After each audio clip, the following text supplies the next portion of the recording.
wasn't given time before. I like a beer that gives good head. And with that, we are live. Wow, that took a moment, and I didn't realize it clicked in. Okay. Good evening, folks. We are live. This is Motovloggers Behaving Badly. I'm the host, Beast Rider, and we've got some great motovloggers in here for you guys to talk to. Relax, enjoy the good times, and I have no other cliche things to say, so...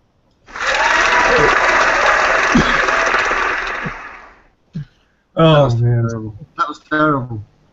Yeah, I know, that was awful, right? Do it again. Just rewind in time. Ooh-sa. Ooh-sa. I could have done it worse. It could have been more like, hi. Hello. We're live. Oh, where's he gone now? Weggy's gone again. Oh, Weggy disappeared. Alright, so with that, I'm going to go in the order that I see everything, and we'll just say hello to who we've got so far, because some folks will be joining us later. And I guess I'll see if we can start off with Tosh. What does it mean? Probably not. Work experiences, work Okay, experiences. Tosh is That's well. Oh, how about you, right. Suffolk Andy? We'll start with Suffolk Andy. Let's say hello to the folks, Suffolk Andy. Hello, everybody. It's nice to see you again. There we go. Can you see him? Remember, I have got mystic powers. And for Skeggy Cruiser, you want to say hi to the folks? How you doing? No fucking. Oh. Hi. Oh, man. All right. And Tosh, you want to say hi to the folks at home? Hello, my spelling chums. How are we today? There you go. Nice. Well, that was skeggy down there, so I thought I'd do mine. Where is Richard? He's probably go for a wank. Oh, not that I do. Sounds like a good idea. I've only just noticed Keith's on as well. Is it me? Is it Yeah. bloody hot in here? He had to run an errand. He'll be back. And it's No, daylight at your house, Bobby. Yeah, right. We're covered in snow. We've got just a little less than 2 feet out there. Fucking So, kidding. yeah. No. What's New that? snowmobile coming. Oh, gee. Gonna need a new snowmobile now. Yeah, all right. You got to get an Indian snowmobile. Yep. Oh, Well, if they no, I made mean- one? Yeah. It was on the news yesterday that somewhere in America is going to have the heaviest snowfall since time began. But I didn't know you guys would get it. Yeah, they got, well, just north of us and slightly east of us, we got hit pretty hard, but we didn't get it too bad. So we're good. We're in this tiny little pocket of, I don't know, like mediocre weather. So it's not too horrible over here. But yeah, some people got hit really, really bad. So you class 2 foot of snow as not too bad. I thought No. east of you was in the sea. Do what? East of New York's in the sea, isn't it? Well, no, I mean, I'm technically in the city. When you go west, it's like Manhattan. If I go up on my route, I can leave. It's not that far. I mean, hell, I could walk to Manhattan from here. It'd take about 6 hours, but I'd get there. rather you than me. Yeah, well, It's been made there, you know. It's a long yeah, way. my wife and I take long walks, like 4 6-hour walks. Not too bad. So But how she- did you get to? Did you go to work today? Well, I work for myself, so it's a little easier for me. You know, So you didn't, my wife. you didn't have to commute or anything. No. The longest I commute to work is to my backyard. That's where my workshop is. What do you do? I'm a jewelry designer.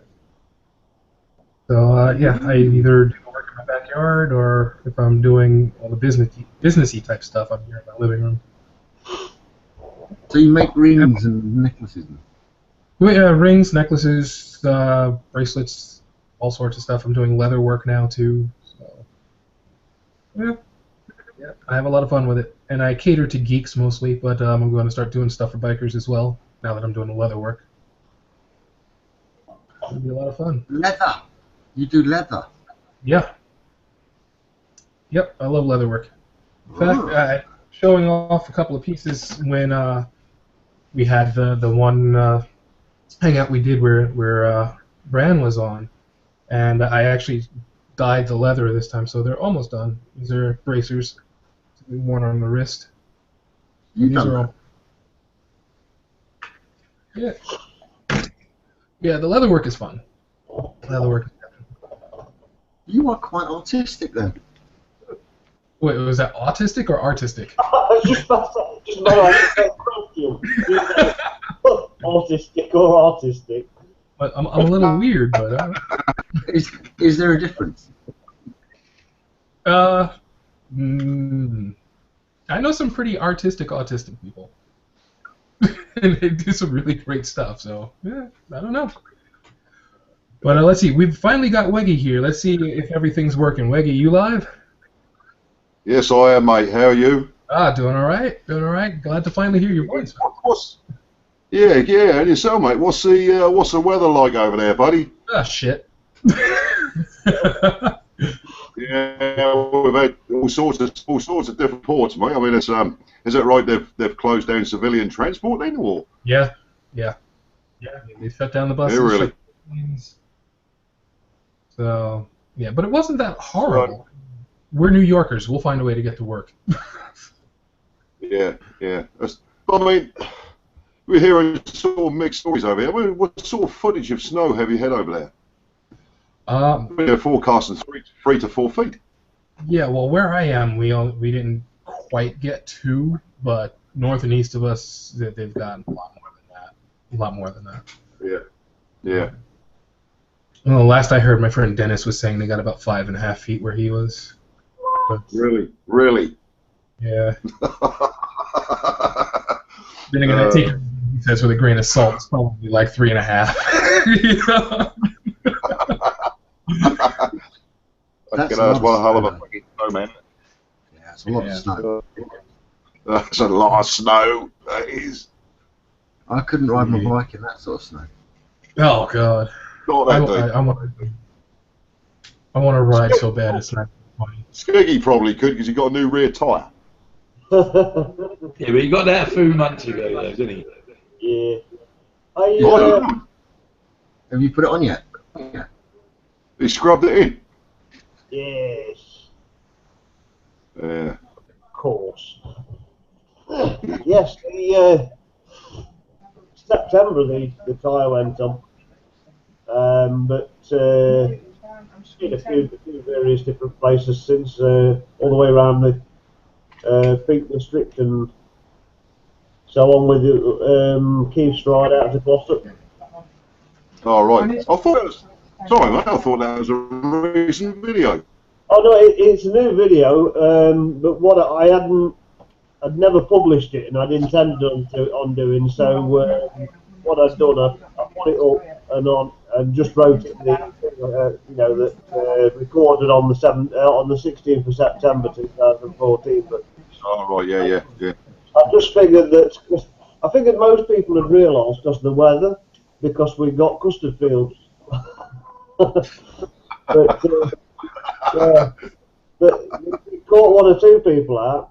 A few people have sort of gone, "Oh, look at the weather! You rock the sun! You've got sunny weather like that. It's pissing it down here." And I'm like, well, "Yeah, but did you not notice the fact that the leaves were still on the trees for starters? There was falling bad, but there was still a lot compared to now. We've got nothing on the trees now at all." Yeah. I reckon. It's Skegness, mate, isn't it? You know. Oh God, yeah.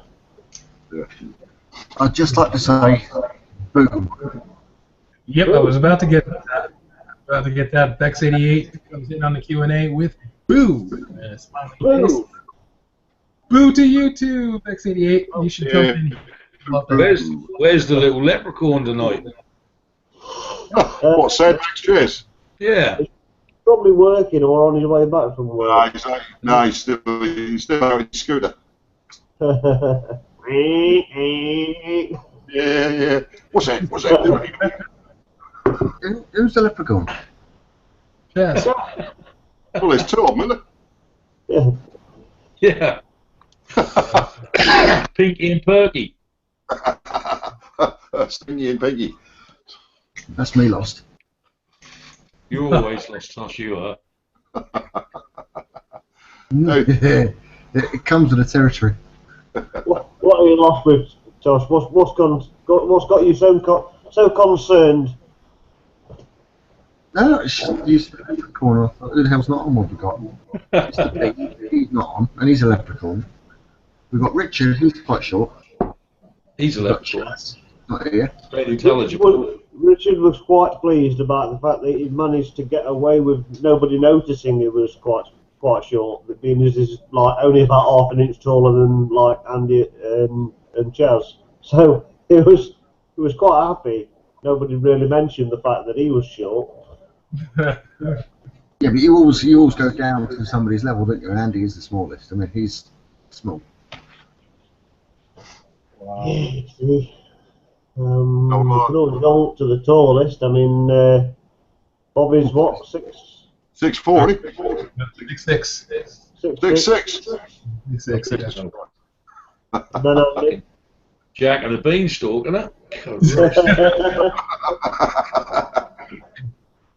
Bobby and the Beanstalk, we should call it. Right, yeah, now Lloyd's the giant up at the top. Yeah. More like Jack and the Bobby. Yeah, that sounds- Jack and the Bobby. Didn't say no that, mate. That sounds X-rated. Oh dear. So we've got everybody watching instead of joining in and asking questions. How many you got viewing? We had 3 a moment ago, so. Yeah. Well, I mean, you know what? I mean, we started off kind of just, chit-chatting and all. I figure once we get into the essence of the hangout, then, we'll... Yeah. You sound So like what I was thinking of... bloody perfume advert. The essence of it all.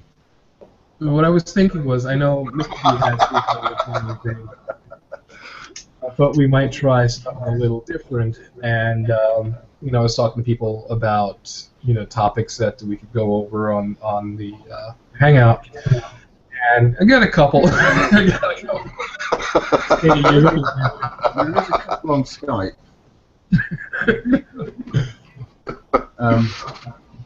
The topics are, if I'm correct, okie dokie, wonky donkey,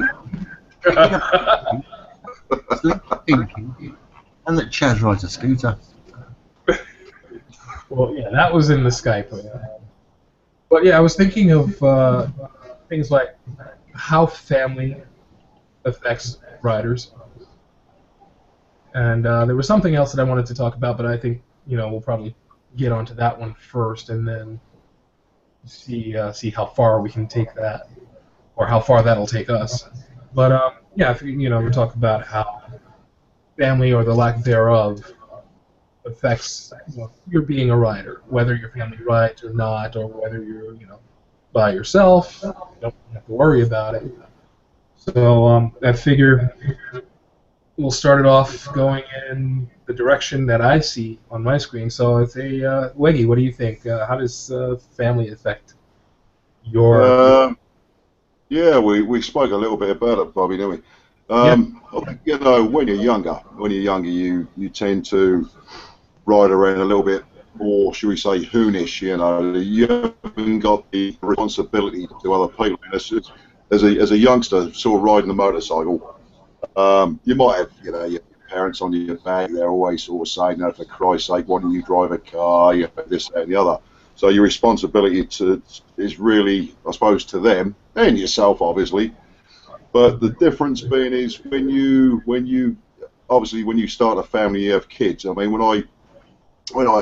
we started a family with my ex-wife, I actually at that particular time I gave up motorcycling. But I gave up motorcycling because I couldn't afford to have a motorcycle and a car.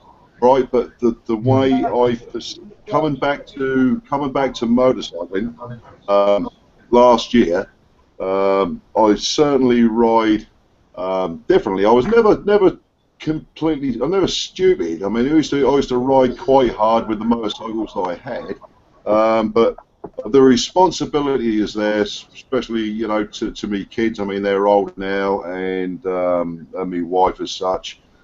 And I think you've obviously got better thoughts and the feelings of your close ones if something does go wrong. So you don't necessarily put yourself in a bad situation like you once did when you were younger. I tend to ride. I mean, we've all of us have got sort of fairly large CC motorcycles, and all of us can go pretty silly speed if we need to. But generally speaking, because of what you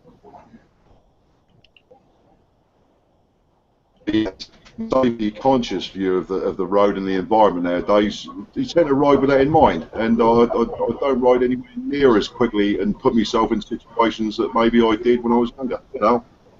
So from that perspective, apart from the fact I want to live a long life and enjoy my bikes for as many years as possible, I also want to, I don't want to put myself in a position where I'm going to hurt myself or take away the fatherhood to me kids and the husbandry to me wife. So I mean, at the end of the day, it's about more responsibility as you get older.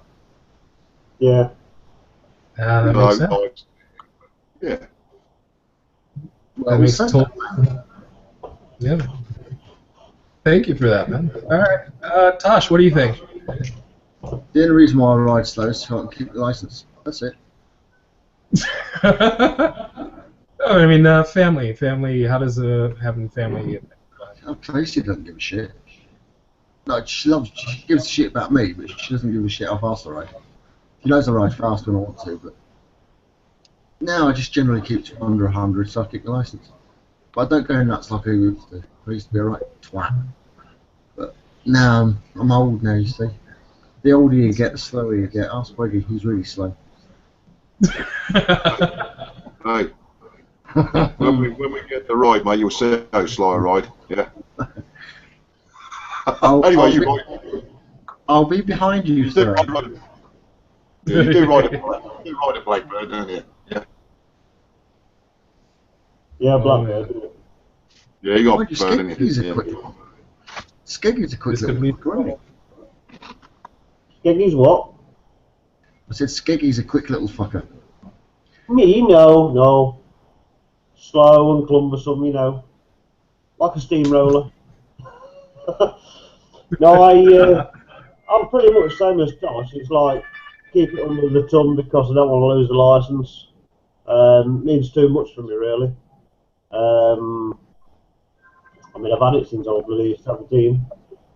I don't know how I'd cope without a licence. Really don't, you know what I mean? All them years with one, I suppose it's like, I don't know. I'd entail using public transport and things, and I just don't do that.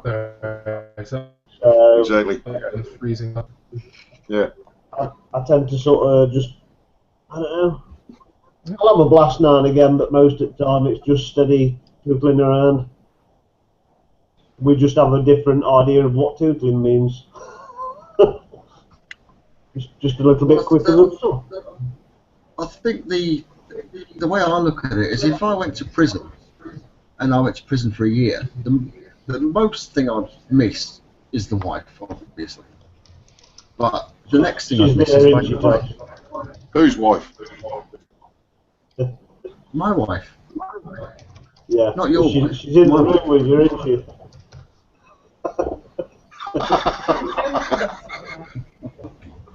But the next thing I'd miss is riding the bike. It's, I don't know. Full of shit. It's not full of shit. Full of shit. I'm not full of shit. Oh, you cobblers. You got rumbled. You know you are, mate. What's that bit just there? What's that bit? What that bit that you're on? Yeah. Yeah, that's you, mate. Yeah, if I went to prison for a year, it'd kill me not riding a bike. It'd kill me because I need that. It'd kill me because I get not my frustrations, but My head gets all sorted out and everything gets peacefully done. We've got an echo again, haven't we? I keep hearing That's an echo. that. It is official. I do love my wife.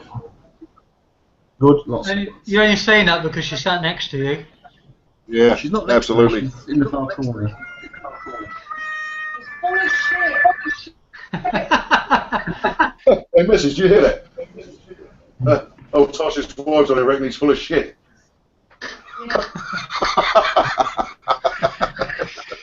I am full of shit tonight. I'm just farting and it really stinks. That's all right, mate. My missus is in the background. She's listening. Do you love yours? Very much. Did you say not No, I'm much? not fucking. Did you hear that? I do.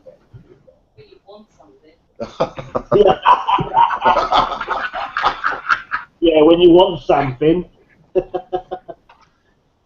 Oh dear. I do think bikes keep you sane.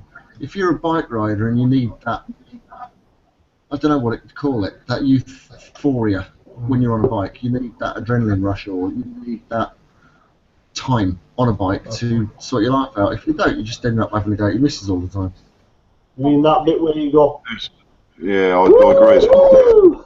Yeah. That's the There's a one. lot of there's a I think lot of good times spent on a motorcycle when they do, you know, whether you're out with, you know, the lads or you're riding, you know, as a solo, you know, trip out somewhere.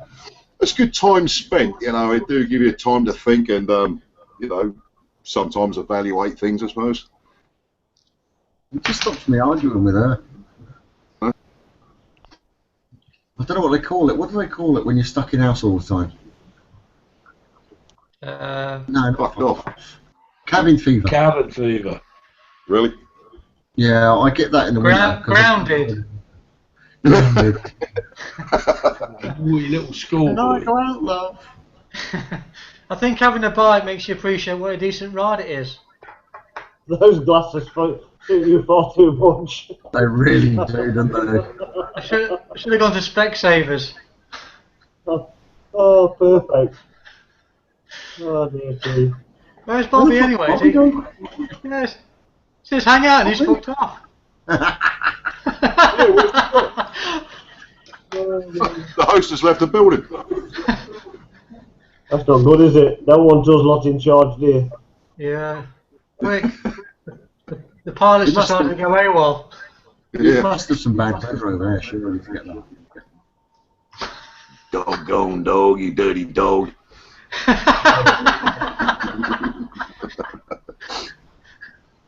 Yeah, up these people again.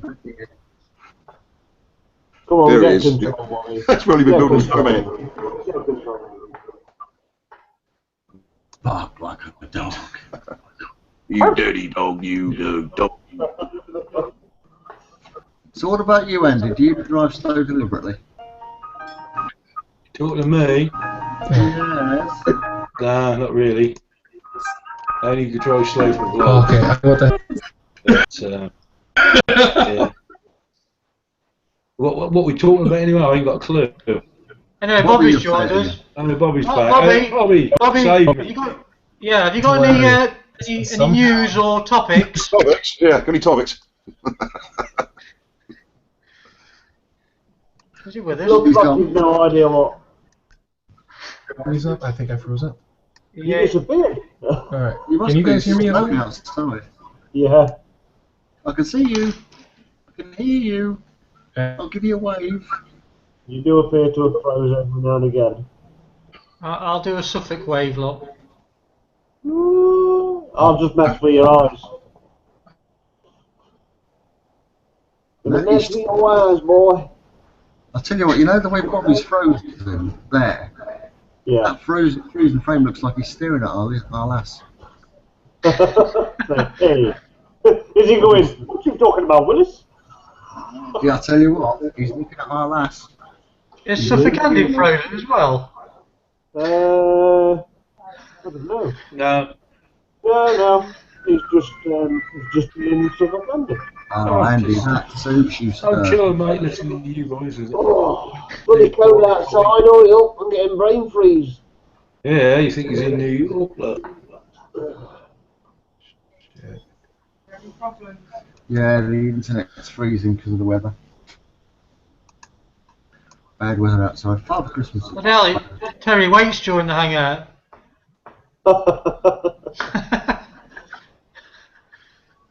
Okay, there we go, guys. Can you guys hear me now? Yes, Yeah, Bobby. Yeah. Okay, cool. Yeah, I did something stupid over here. I don't know what the heck. But yeah, everything started. That's normal with this lot.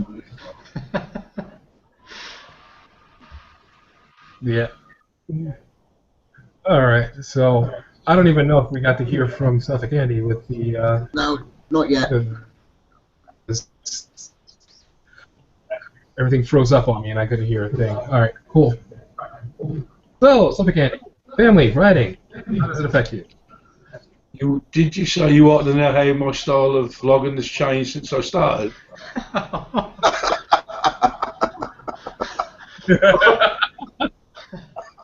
So what you want to know? I'm wondering about. All right. Yeah. But family, How I don't. Go on, mate. How does what? Hello? Hello? All right. Can we have the scores from Luxembourg, please? I think Bobby's frozen up again. Can you hear us, Bobby? He's looking right up your nostril, according to me. I hear you guys. Oh, hello, Bobby. What do you want me to All talk right. about, I'm going to Bobby? close up everything else. Who's walking in the background in the mountains? I don't know, it's cold out there. There we go. How does that work? Is that better? Yes, Well. I can see you. Hello. You're talking about how family affects your writing. That what in what respect? Like, if you have family that doesn't ride, does that hinder your writing, or family does ride? How does that affect your writing As style? most of you know, I've been on the blunt end of this anyway, so Oh shit! it's sort of a, it's a thing that I take quite serious because I've seen the end results of this in more than one way. I've got a sister who can't avoid motorbikes, and she thinks they're spawns of the devil. And I've got other people who, because of what happened to my son, Christopher, when he was killed, there's a lot of people around me who won't avoid motorbikes, and they're anti-motorbike. But and then because when Aaron got nearly killed as well, it got worse. So I do get a lot of pressure from a lot of people about motorbikes. But I keep trying to tell them it's not the motorbikes that kill you. You're doing something that you want to do, and we all know the dangers, and we accept them dangers. And if you go out there and drive like a fucking twat, you'll end up in a box. And but if that's not your fault, that's just unfortunate. But I do try and keep sensible most of the time. But trust me, even at my age, I still like pulling back the throttle sometimes. So, yeah. Yeah. Oh man. Yeah, it's a bit of a funny subject for me because, as you know, my history is not good for motorbikes. But I still ride one because I've ridden one for 41 years. But there was when Chris was killed, I actually came off a bike for over a year, and I kept my bike in my ZZR in the shed or the garage, and I wouldn't ride it. And it wasn't until a good mate of mine, I think I've told you this story, booked me a holiday to go to watch MotoGP in Le Mans in France, and I thought we were going in a car, and he said, "No, you prat, you're going on your bike." He got me on a bike after a year, and I never actually got off a bike ever since. So, yeah, just got to be sensible with them, ain't you? And if you've got family members around you, you don't want to go and throw your life away for something that you like. But we've all got that streak in us because we all rode motorbikes, And we've all got that streak in us that comes out sometimes that we can't help it, that we like to drive a little bit on the far side. And we all do it. Even at my age, I'm coming up to 60, and I still get that thrill today of hacking a bike as quick as I can. And if you get that perfect corner as well, when you go around that perfect corner and you're right over, there's nothing like it. It's such a bloody thrill. It's superb. You know what I mean? Oh yeah. No, Oh man. All right. Perfect. Man. Perfect. So Keith, how about you, man?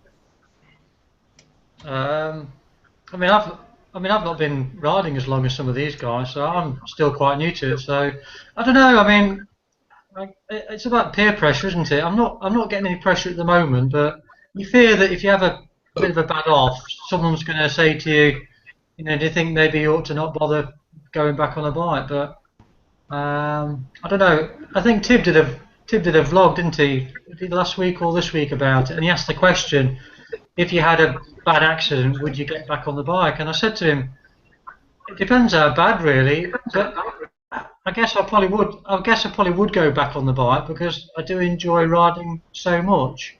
And even if I was badly injured, let's say I don't know, heaven forbid, I lost, you know, part of my leg or even an arm or something, I'd be determined to find some way of getting back on a bike. I don't think it would necessarily put me off, but I think I'd probably have grief from the family that would say, do you think really it's worth it? I don't know. You'd be surprised, Keith, how much grief you get when something really bad happens to your family. Yeah. They all then say, surely you're not riding that thing again, or you're not going to let your boy. It's like Aaron, you know. He's now talking about riding again after a year. It's come up for a year. And he said to me the other day, do you know, Dad, he said, would you take me out for a ride on the ZZR? I said, that's a bit gay, that boy. And he said, no, he said, I really want to take me out and see how I get on, you know. So even he's thinking, look, after that accident, after a year, he's thinking about a bike again. I know he is. When it's something that you're passionate about, it's difficult to give up, isn't it? It's like anything, you know. When you're passionate about something, you know, you're going to be hard pushed to sort of give it up, aren't you? Unless it's something that's, you know, going to completely change your life forever. But I think it would have to be a very strong argument for me to want to give it up. And I think if I was to give it up, God knows what I'd do with myself. I'd be miserable, well, more miserable than I normally am, but I'd Bloody impossible. I just love it. I mean, you know, I don't have a car anymore. I got rid of the car. I made a conscious decision to start riding bikes, and I've never looked back. And I can't imagine my life without riding a bike, if I'm brutally honest. I just love it so much. I can't. You know, I don't need many excuses. I don't need many excuses to get out and ride. I mean, that's why I did a decent ride today. I've had the week off work, and I thought I've got two choices: either mope around the house all day watching TV, or do I go out on the bike? So I went out yesterday on the bike, and I went out again today, and I'm planning to go out again this week. So I just wanted to use it, you know. Hey? It's freezing. Yeah, but you know, I just love it. You know, you just wrap up warm and off you go. Yeah. Oh yeah. Yeah.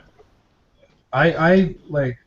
I've said it a few times, and even in a couple of videos. I don't even have warm weather gear, but I don't really care too much how cold it is. If I'm gonna ride, or if I want to ride, I'm gonna ride. Like now, because we've got all the snow and ice everywhere, I'm not even gonna do it. I'm not, and it's driving me crazy because I want to get on two wheels, but I'm not gonna go out there and risk my life and somebody else's because I just want to ride that bad, because it just doesn't make sense. And I think that way now, mostly because I have family. You know, there's not a chance I'm going to put myself in a position to have someone tell my wife, oh yeah, he was out riding in the snow and went down. No, I'm not going to do that to her. I'm not going to do that to my kids. Just not. You know, and when I was younger, I was riding. In fact, most of my family didn't even know I was riding because I actually didn't have the license. I just had the bike, you know. But I wanted to ride, so I did it. And I didn't ride like an idiot or anything, but yeah, I did ride pretty fast, and I did ride when it was snow and ice out on the road and stuff, and I never had a problem then. But I did have a bad accident which stopped me from riding, and I wasn't really talking to my family very much at the time because I needed to figure me out, and some of them kind of weren't people I wanted to talk to. So when I had that accident, I don't think anybody even really knew. But I stopped riding for a long time, and it wasn't a day that went by that I didn't want to get back on. And now, I've got my wife and I've got the 2 kids. When it comes to riding, it gets a little tough sometimes because my wife doesn't ride, and I know she wants to, and I would really love her to, because a huge part of me wants to share that with her, because it's a thrill being on 2 wheels. Not just because you can go fast, but because you're more connected to everything around you than you are in the cage. In the car, you roll up the windows, you're shut off from the rest of the world. You don't feel the wind, you don't smell the trees and the flowers and stuff like that, and you don't feel the road as much. Those 2 wheels are great, but it also scares the hell out of me because I love my wife insanely, and I would hate for her to have her. So a lot of times it's tough for me to actually get on the bike and go out with my wife at home because I want to share it with her. But the kids are here too. Can't put them in the saddlebags and go. As much as I like to. Bobby, you've got to get yourself a good old sidecar, son. And stick to Mrs. You look like Olive on the Buses sitting in there. No, You don't know who Olive on the Buses is, do you? But you look like Olive on the Buses sitting in there, mate. Yeah. Nah. Get her to pass her test, get her a bike, chuck the 2 kids on the back. Yeah, I can't do the sidecar. Yeah. Well, one of them trunk things. They're 3 years old and 1. Yeah, I like trikes, but I don't see me riding a trike. It just doesn't fit me. I know if I get to the point where I can't hold the bike up anymore, most definitely I will do that. But I grew up admiring, the guys that would roll through my neighborhood on the bobbers that they built in their garage, and the cool bikes that you'd see now in the magazines and stuff. I grew up seeing these guys. I grew up hanging out with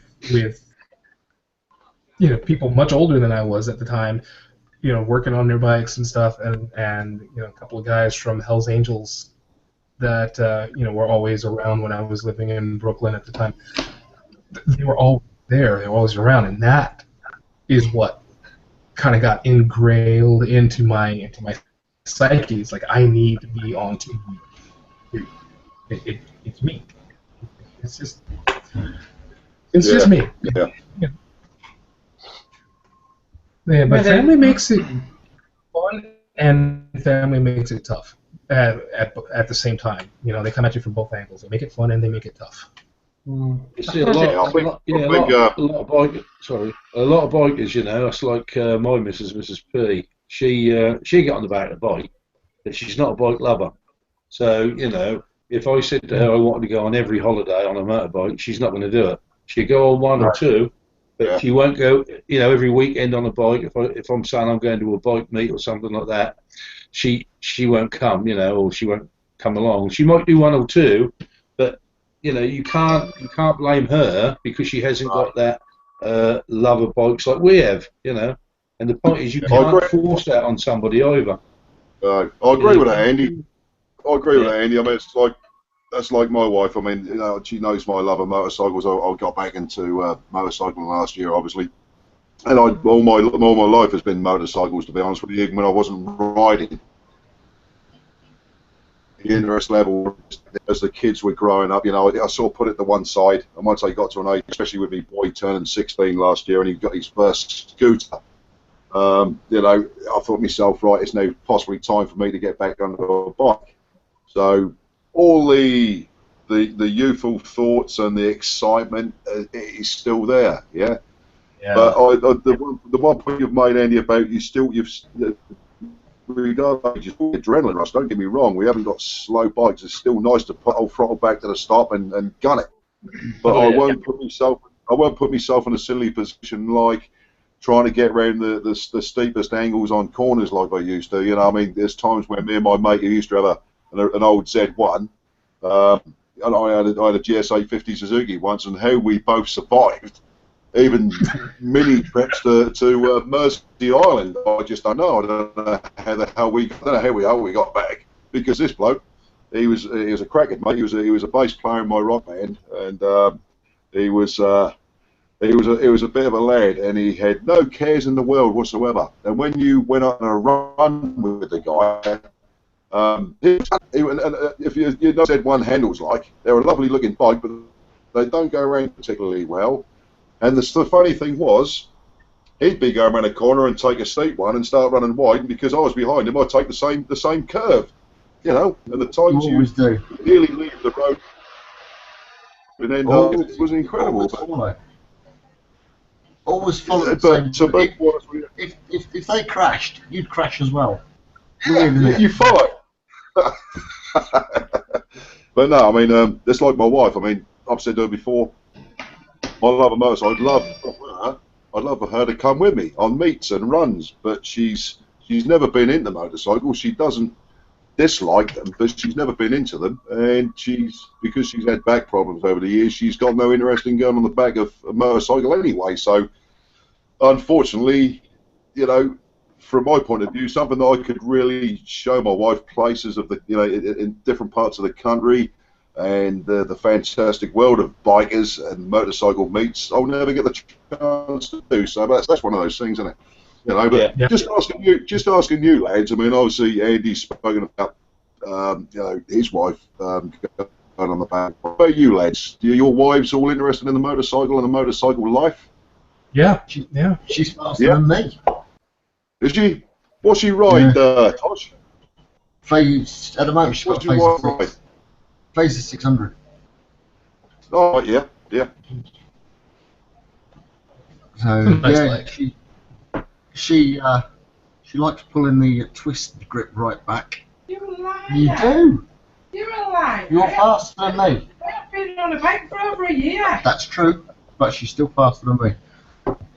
I'm quite happy on a motorway. I was at 70, right? Last time I was on a motorway, she was on a BMW 650 single, slow as fucking arse bike. She flew past me at 85. Oh no, this is fine. Really? Straight past me. She loves it. But she hasn't been on a bike in a year, but this year I think she's going to go for it. And I think I'm going to get her a perfect bike. What's that then, mate? She's not keen on the Phaser. It's just not her. So I'm looking at a TDM 850.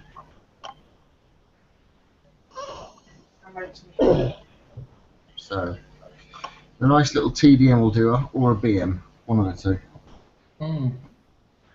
BM? No. Yeah, BM GS series. She likes the GSs. Oh, I thought you were talking about the $1,000 mate. No. No, BMW GS, not 1000RR. She'd kill herself on that. We all kill ourselves on that, I think. Yeah, I definitely would. So, no, they're talking about they would like to ride. I'm killing myself. I wouldn't let you do that, darling. I love you too much. See what I'd like to ride? Yeah, what's that? I'd like to ride. Emma, do you agree? Ollie Willoughby. Yeah. She is quite tasty. I didn't know there was a bike called that.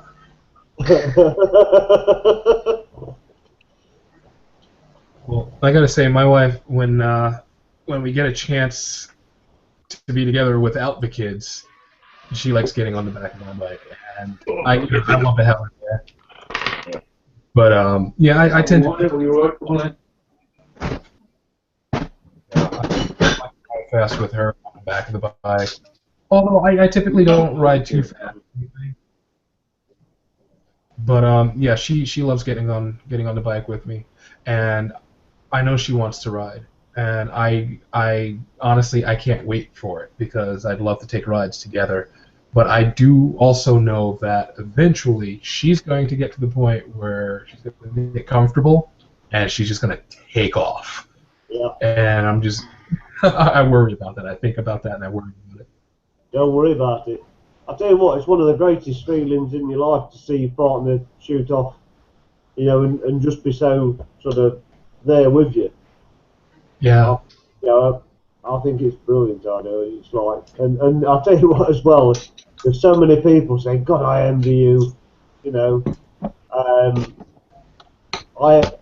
there's been people before Emma started riding where I've gone, "Oh, you know, I wish Emma rode," and now she rides occasionally, and I'm like, "Yes," you know. But it does. It's horses for courses, isn't it? You know, some like it, some don't. Some take to it like a duck to water. Some have to struggle a little bit. Not an hard thing.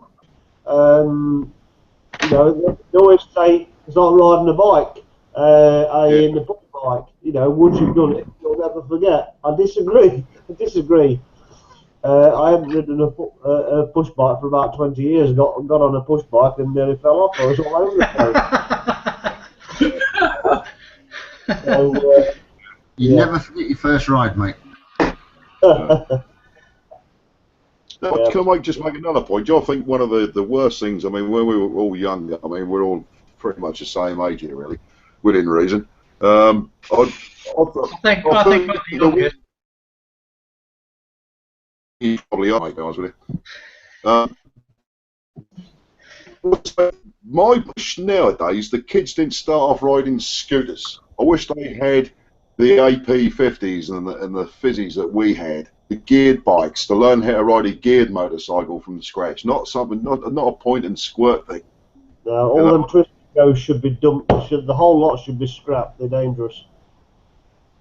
I'm really not a fan. I've never been a fan of scooters anyway. But to be quite honest with you, I'll be quite honest with you now. I know Andy's boy had a bad accident last year. It's only in the last 3 months my boy had his first accident on his brand new scooter. He's still in a cast. He's broke his wrist in 3 places. And I must admit, firstly, I don't particularly like the fact that he rides a scooter. I wish he'd learned to ride a geared bike. I think that you've got more control with a geared motorcycle than you have with a scooter. I know they've got brakes, but to me, there's not enough manual control with a scooter. You know, twist and go. I don't know what it is. But I must admit, after what Andy was saying about his boy, and I did see, you know, his all them months ago about what happened and the other, even with my boy having his off, it did put a bit of a negative feeling inside me that only a parent could feel. Even though I've been a biker and I've sort of ridden that life all that time, it puts a bit of a shadow over my experience riding his bike. You know, he seems keen enough to want to get back on it. He didn't have a back accident. He's still in a cast and he's broken his wrist, but I don't think he's going to stick with it. I think he's now going to be doing lessons, and I think my boy will be lost to cages, to be honest with you. Which, you know, if it's what he wants, if that's what he wants in life, he feels safer in a car, then fair enough, you know. I don't, personally, but I never thought I'd ride a bike. I mean, when I was 18, 19, I had one of these. It was a Yamaha Townmate. It wasn't a geared bike, but it was an automatic, so it was all right. But I was forever falling off the bloody thing, going too fast. I went over the handlebars at least a couple of times. I smashed the fucking screen off it. And Going too fast. pardon? You say going too fast? Yeah, it used to do 60, 70 mile an hour. This Townmate did. It was a 90cc step through. Oh, But it looked like a moped. It looked like a moped, but it used to go, and I used to forever fall off it. And eventually, I got to the stage where I wasn't enjoying it. And I'll be honest with you, I never ever thought I'd ever think about getting on a bike again. It's just purely down to circumstances, changing life, and getting older, and I thought to myself, I quite fancy having another go. You know, up to that point, I never really bothered with it. I was happy driving cars. I'd had umpteen cars, but you know, I had a change in circumstances, and I thought, well, it's either now or never. I'll have a go again, and I haven't really looked back really. No. But, No. I suppose in my circumstances are slightly different to your guys, because you guys either you're all married or you live with someone. Well, I don't have that, so you know I can have an off. Let's say, for example, and I won't get nagged about it when I get home because it's only me when I get home. But on the other hand, there's nobody there to give you a bed bath. So I don't have that peer pressure at home as such. You know what I mean? So if I have a bit of a wobbly day, I don't necessarily have to come home and tell anyone about it. I can just keep score. You Have a know? wobbly day. Yeah, you know what I mean. Have a bit of a go around the corner. Go around the corner a little bit quick. Yeah, A bit of a wobbly day, day. so to speak. Well, we can't come off on that roundabout not so long, didn't it?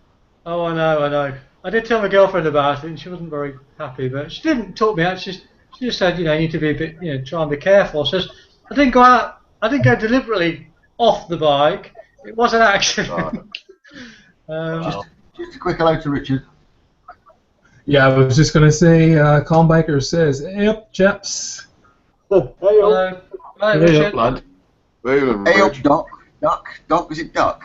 Duck in it. Hey up, Duck. no, he's Hey, just But my girlfriend's got no desire to ride a bike. She's been on the back of mine a couple of times, but you know, I asked her a couple of times, you know, would you fancy riding a bike? And she said, she gives no, you quite punches, happy. doesn't she? Hey? She gives you punches, don't she?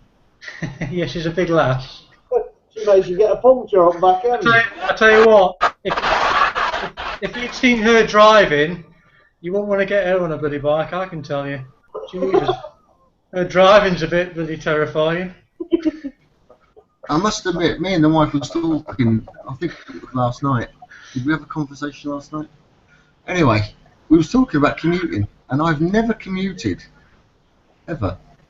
Car, bike, train, plane, never commuted. And I'm commuting this week to do my week's training. And it's taken me 3/4 of a fucking hour to do 10 miles. It's What, in the driving me car? crazy. Yeah. Wow. Oh, there's no way I would go to work in a car. Not a fucking chance in God knows hell. It'd have to be on a bike. They drive like lemons. Terrible. So why are you going in the car then?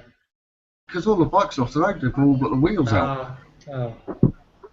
Well, see, you guys got it good though, because you guys can filter. Yeah. Yeah. Yeah, we can't do that over here in New York. It's not gonna happen. I actually put a video together about it, and honestly, in New York, people don't like people either moving when they can't or getting ahead of them. They will kill you just to make sure that they're one spot ahead of you at the traffic light. Well, they try and do that here.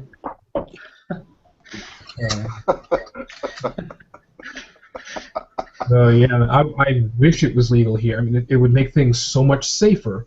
But you know, on the other hand, you've got the jackasses who, you know, they see that traffic's not moving, so instead of slowly getting their bike through the spaces between the cars, they zip through there at 100 miles an hour and piss everybody off, and you know, like put themselves and everybody else in danger because they're retards. They're retards. And you know, if we can get rid of that and also get people in office to say, hey, well, motorcyclists do exist, we're not going to get rid of them, why don't we do something to make things safer for them? Maybe it could happen, but I doubt it. I don't think humans are that smart in large groups. Just don't. I think lorry drivers are the best in my experience. I don't think I've ever had a bad experience with a lorry. They always let you pull in. So in some cases they'll give you that bit of space. It's the bloody car drivers that are the worst. They're the ones that will try and squeeze you out. The reason why lorry drivers give you space is because they're too slow. We're too slow. Bikes are too bloody quick. You just nip in, nip out. Yeah, but you know, like on the way back tonight, there was a couple of lorries just flashed me in. You know, I thought, great, you know. Car driver wanted on that. I'll tell you what. Experienced professional drivers. I can say that. Sorted because I was on the way back before I knew Taxi my drivers are the worst. Yeah, I was on the way back before I knew my back. Got him. Yeah, I was talking about the fact that, you know, over here I don't really get car drivers pull out on me. I don't really get lorries problems. If anything, they move over for me. Whereas, you know, there's so many videos out there complaining about people pulling over them, you know, like pulling into the path, not even seeing them. Here, you know, I seem to have the opposite. You know, I seem to get, I don't know, people seeing me and moving over, you know, just that little bit more. So I don't know whether it's the drivers or I don't know whether it's the bike. No, it's you. You scare the fucking living daylights out of them. Right down the road going. I actually have really good experience with trucks, except for the one that hit me. What damage did you do to the truck, mate? Oh, dude, I destroyed the grill of that truck. I really did. Kept a souvenir in his forehead. Oh, yeah, dude. Sorry. Seriously? Yeah, I know. This isn't smell-o-vision. Hello, Richard. Hello. Oh, mate. Hi, Richard. How's everybody? All right, thank you. Yourself? I've just seen Suffolk Andy. I was just about to say, I didn't think I'd be able to join tonight, but I thought I'd tune in and I saw how everyone was having a sensible conversation. And I thought, sod this, I'm joining. It's very, very weird for us, that, isn't it? Something on the Hangouts disappeared a while back, didn't it? On the sensibleness, and I thought, I looked at Bobby's. I thought, now there's a chap who knows what he's doing. I got you all fooled. And then I joined, and I heard Keith say, "Well, I've never had a problem with a truck." I've had them try and run me onto the opposite side of the road in traffic. Oh, yeah. Well, since you know, I'd love for you to chime in on the topic that started this whole thing. You know, how family affects your riding style and your availability to ride. Sorry, Bobby, I didn't get that. You know, we were talking about how family affects your riding style and your availability to ride.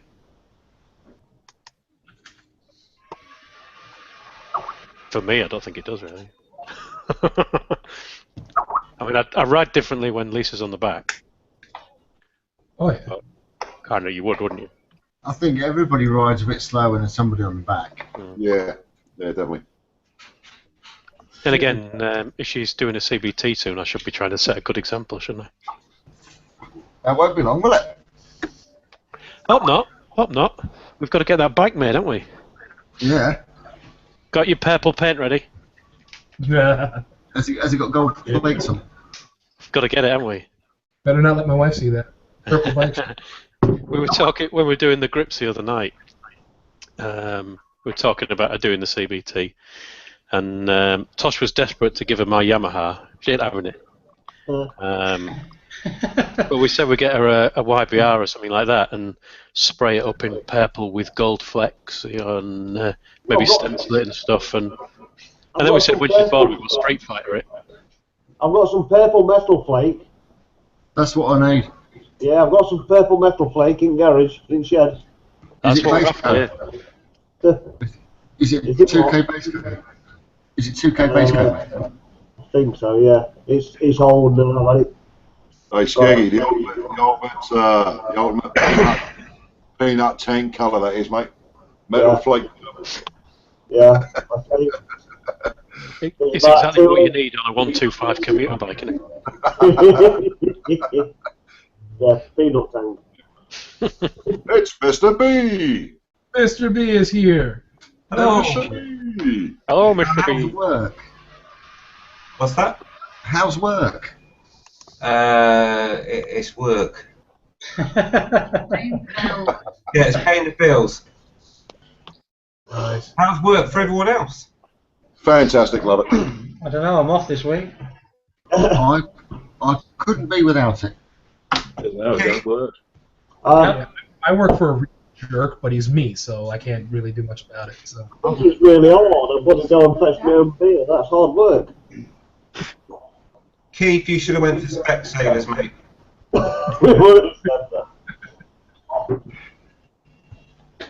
Oh man. So Mr. V, since you're here, I got two things to say. First off, thank you, because if it hadn't been for you, I wouldn't be doing this. So Okay. thank you very much. You're welcome. And also, and also, since we haven't left the topic quite yet, would love for you to chime in on how family affects your riding style and your availability to ride. How family affects my riding style? Yep. Yeah. Well, as most people may know, I've got two little children, a girl aged 2 and a boy aged 4, and a B. So, to be honest, when I was younger, I used to, let's say, ride in a different style to what I do now, and I used to probably take what I would consider now a lot more risks. But then the roads weren't as dangerous back then as well. There wasn't so many dangerous drivers on the road, you know.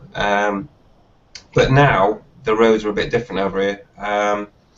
There are a lot more people on the roads. There are a lot more really bad drivers on the road, and there are also our roads are terrible. They're just degrading every day. There's some big nasty potholes on motorways, or as you would call them, freeways, and it's quite dangerous now, really. So my riding style is defensive, and has been for about the last 5 years, I would say. And so, although I do ride fast at times, I always ride defensively, and I don't take any risks at all. No risks at all. Whereas when I was younger, I used to take risks. I would call them risks. You know, I used to scrape the pegs on a CG 125 around corners, and when I had my R1 in my younger days, I used to ride that like a hooligan as well. But, you know, responsibilities and everything else, but also the fact that I don't want to die. And there's so many dangerous people out there now in terms of their driving habits. And the worst offender of all, of course, being, what's the best word? I would put it as, no, you're not a bad driving car bike, you're very calm. You've got to watch out for handbags and things like that. No, I think driver distraction now is a major issue, where it wasn't back in my younger years. Now people are playing Flappy Birds or checking their Facebook status, or You're so 2014. or sending a text message and all this sort of stuff, you know. And it's, I mean, cars are now being equipped with things like mobile phone holders for the steering wheel, so you know that there's a problem already.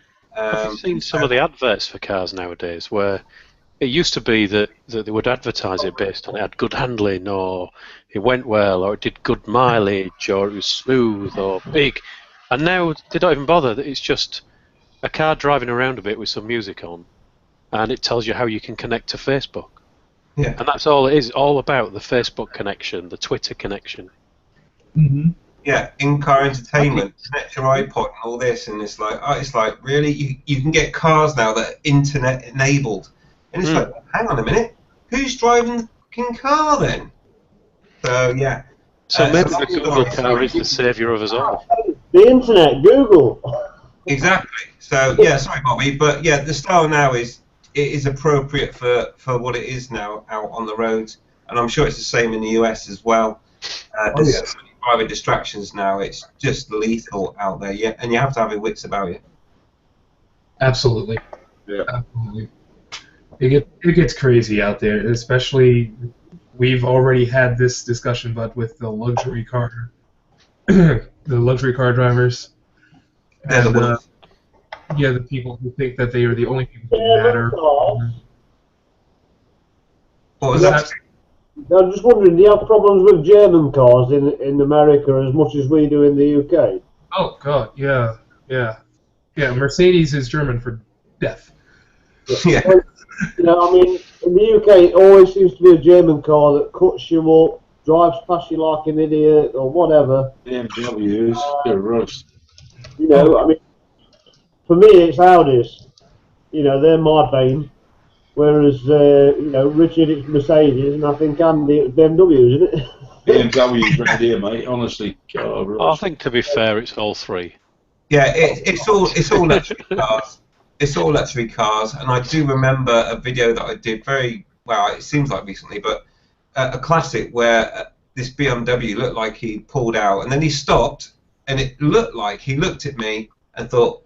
And now, if I'd have been a normal rider, I don't know what's the right word. If I wouldn't have been a rider that's so aware of the issues that there are out there right now, I could have opened up the throttle at that point, thinking that he'd seen me and carried on. But I didn't. I didn't trust him, and I was right not to because he pulled out right in front of me, right at the last minute, and that's the problem. And it's all luxury cars, 4x4s, SUVs as you call them out there in the US. All of those, they're all dangerous, lethal.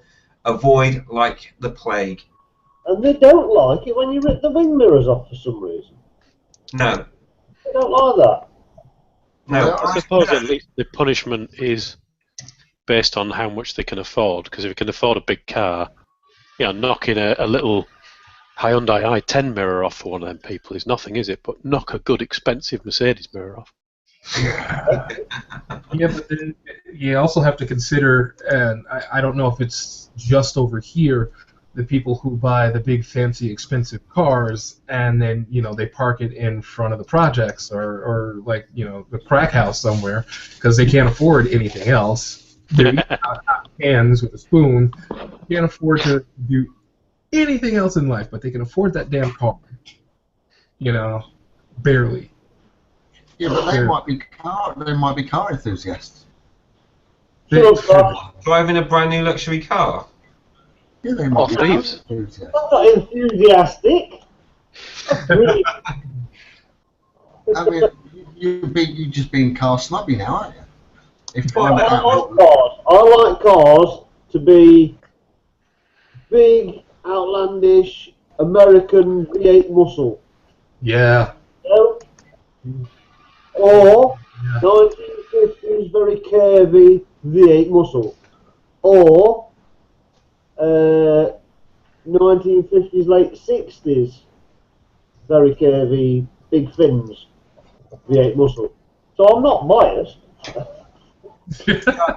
I think there's the difference though that if you walk into a showroom, into a luxury car showroom now, a lot of people, their selling points aren't, oh, it's got a V8 flipping Chevy engine, or, you know, it's flipping this, that, and the other. It's like, oh yeah, and you can connect to the internet, and oh, and if you flip this panel down, you've got a flipping high definition. Yeah, Blu-ray and everything. And that's the problem. Unless they're in the back seat for the kids, and even then, I don't really like the idea of just using television to be the kids. Like my kids watch like an hour of TV a night. That's it. But I can understand having a screen in the back to put on some, you know, programming for the kids for a long car trip. But some of these cars, you know, the flip-down visors, even in the front of the car, with fucking high-definition television and all that other stupidness, it drives me nuts because I see people driving around watching it. The thing is, Bob, when we were younger, mate, we never had TV sets in the back of our cars, did we? I mean, if we played up, we got belt around the forehead, mate. You know. Are you kidding me? On the back of the car on a long trip, I was playing What Do I See Out the Window? Yeah, well, we fell asleep. used to wind the windows down and hang out the windows. My first car, nothing like that. It had the push-button Pioneer. I was over the moon like that. Yeah. I fur-lined the ceiling in the car and the door panels. I had me dice down with fluffy dice. Hanging from the inside mirror. Loved it. Yeah, man. My dream car is a 1969 GTO. That that I would definitely drive. Of course, I do. Are we talking cars here? Somehow we. We're talking what we don't like about No, cars, and we're going to the general parts of the cars that we don't mind so much. But we're talking bikes. Well, on the topic of bikes, since since you mentioned the word, I know Weggy because he's freaking awesome. We were on Skype the other day, and we were talking about what topics to bring up here. Your bike, the bike that you have now. What bike are you riding, and what made you get it? What was the major selling point as far as that bike is concerned? And since Weggy, this was from you, and you're the first person on my screen. So what are you riding, and what was the major selling point for you for that bike? Right. Well, firstly, you probably know me. My bike is a Kawasaki ZZR 1100. I had no idea. The Kawasaki 1100 D5. And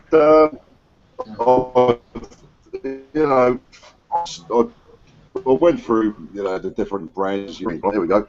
I went through the different brands you do, but majority of my motorcycles over the years have been Kawasaki. I mean, I had the smallest guy, a Z400J, had a GPZ 550. Then I went up to I imported a couple of GPZ 1100Bs with the B1, the first fuel injection model, and then the B2. But coming back to my motorcycle, obviously I'd been off the road 16 years, and the ZZR, when it first came out in 1990, as I was keeping my eyes peeled on the motorcycle world, and when it first came out, it blew me away. The styling, the fact, I suppose, it had the mantle of the most powerful motorcycle in the world. It had a big aura about it, the ZZR at the time.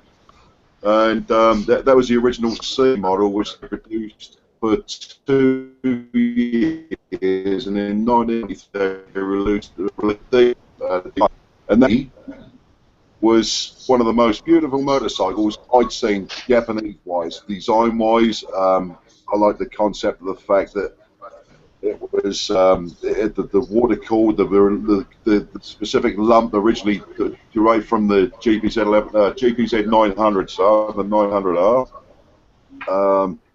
and for years, I suppose, being off the bikes, I didn't really follow all the new bikes that were coming out. I knew about the R1s, the GS6R, so on and so forth, which is now, but it kept being produced in different guises and forms.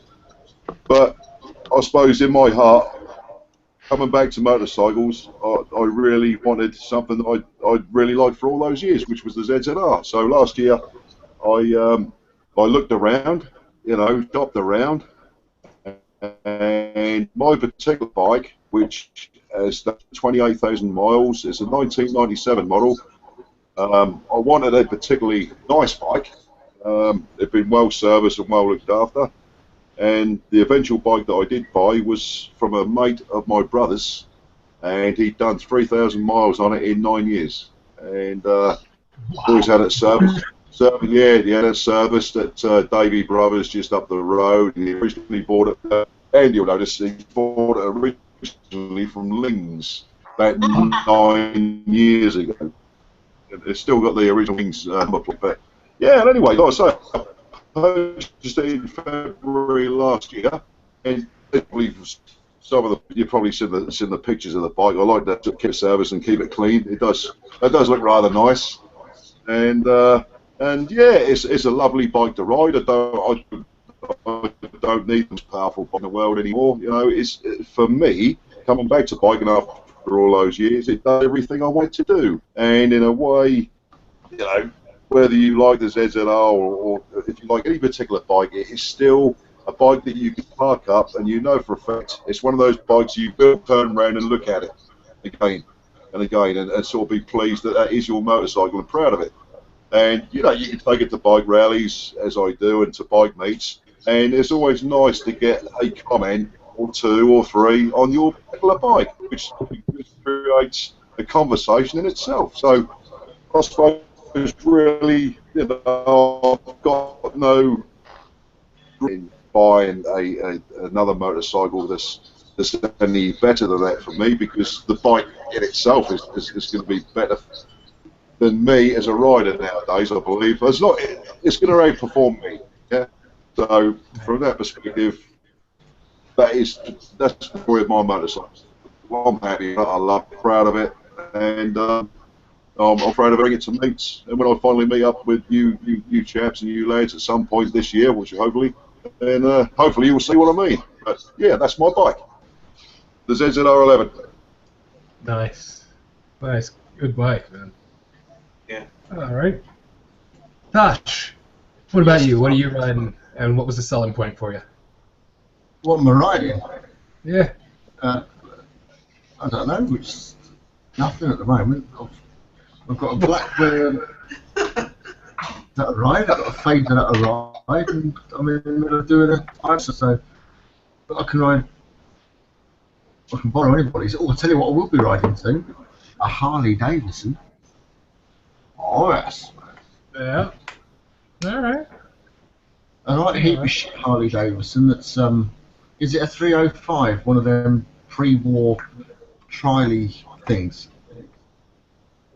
Anybody Yeah, know? but Tosh, your main bike though is the Blackbird, isn't it? Yeah, that's my bike. Yeah. Yeah, what is it about the Blackbird then, mate? It's fast. No, that's not it. It is. Yeah, It is a he's fast actually bike. really Richard has rode my bike faster than me. Shh. We are live, remember. What, 40 miles an hour? No. I got It definitely had a 40 in it, yeah. I got mine up to 68, and he done 70. Wow. Well, on the clock, I think it was more like 69.5 in real life. Oh, was it? So he's done faster than me. But the Blackbird, it's just I bought it cheap, done it up. I'll keep it for a couple of years. I might keep it for life. I don't know. Yeah. It's whatever I fancy, whatever comes in. But she's looking at a TDM. I might get a TDM, love it, and get one of them. I don't know. It's easy. It's just a hobby. I don't need it for anything. All I right. love it. But I'd love to have a go at yours. I'm saying that I haven't had a go at Skeggies yet. I want to have a go at Skeggies. Is that a cruiser? Yeah. Big fuck off black cruiser. It's gorgeous. Yeah, Skaggy's bike is awesome. It's awesome. But the Hayabusa is a very interesting bike. It's smaller than a Blackbird. It's so much quicker than a Blackbird. It revs a lot quicker. The one I've got, the brakes are shocking, but that to me is just a crazy bike. It's just too fast, too furious. The Blackbird is more of a tourer, which I prefer. But I would imagine a BMW RR to be just outstanding. But they're too much money. And they're a waste of time in America, because you can't go that fast. And it depends on how much oil you want to get all over you once you do that initial change. All right, that makes sense. So let's see, Suffolk Andy. Yeah, I know you got. Well, at the moment I've got 3 bikes. I did have 4 till a couple of weeks ago, or 3 weeks ago. I've got a ZZR 1200, and I just bought that bloody Harley Sportster 1200, and I've got a CX 500C as well. I did have a Virago as well, but I just sold it. Why did I get the ZZR? Well, I had a Yamaha XJR 1300. I bought it brand new and went touring on it, and it was a beautiful bike to ride, and I was always in petrol stations all the time. It was so bloody juicy. And I went up to the Lake District with all my mates, and they were all on their sport bikes and whatever, and I was on this bloody great Yamaha, and I was stopping twice as much as them to get petrol. So anyway, when I came back, I thought I need a proper touring bike. So I see this ZZR 1200 for sale, and in the shop, and I bought it. And I had it about 4 months, and I had a tank slapper and stuck it over a fence and smashed it to pieces. Oh. And Yeah. So when I got the insurance, I thought I still like this bike. So I actually went up to the north and bought another one off a chap, and I've had it ever since. And it's a stronger bike for touring. It just never misses a beat. It's as quick as fuck. It's 167 horsepower on the back tyre, and it's quick as fucking nuts really. And my missus can sit on the back of it, and we can go to France and back and everywhere we want to go, and it's fantastic and it's good on juice. The only thing I am finding now is that it's starting to hurt my neck a bit because I'm getting older a bit. So maybe You're not one day I supposed might change it. You're One day I supposed to might carry- change it. It's more comfortable to ride the Harley, I must admit. But on the long run, I wouldn't even think about going on the Harley. That's just a fucking Sunday afternoon, bloody round the roads. But all the proper work I do on the bike, ZZR 1200. I've looked at a 1400. I've driven a 1400, and I love them. But I think that's like everything else. I can afford a ZZR 1400. That's just the price, and I'm thinking, what more am I getting than what I'm getting with the 1200? I'm getting no more. Mine's been souped up, so it's as quick as a 1400. So what am I going to get by spending 8, 6, 7 grand on a second-hand one? So that's it really. I just like motorbikes. I'll drive anything. If you're all in the car park, I'll get on all your bikes and ride them. I don't care. I love them. And the more bikes I ride, the better. But the trouble is, I haven't got a big enough garage. And if I had a bigger garage, I'd have 100 bikes in there. There you go.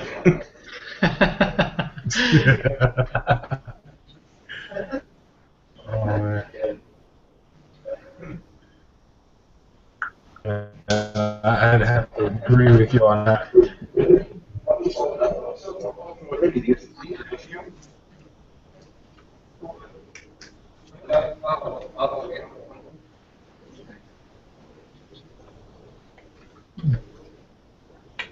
Very cool.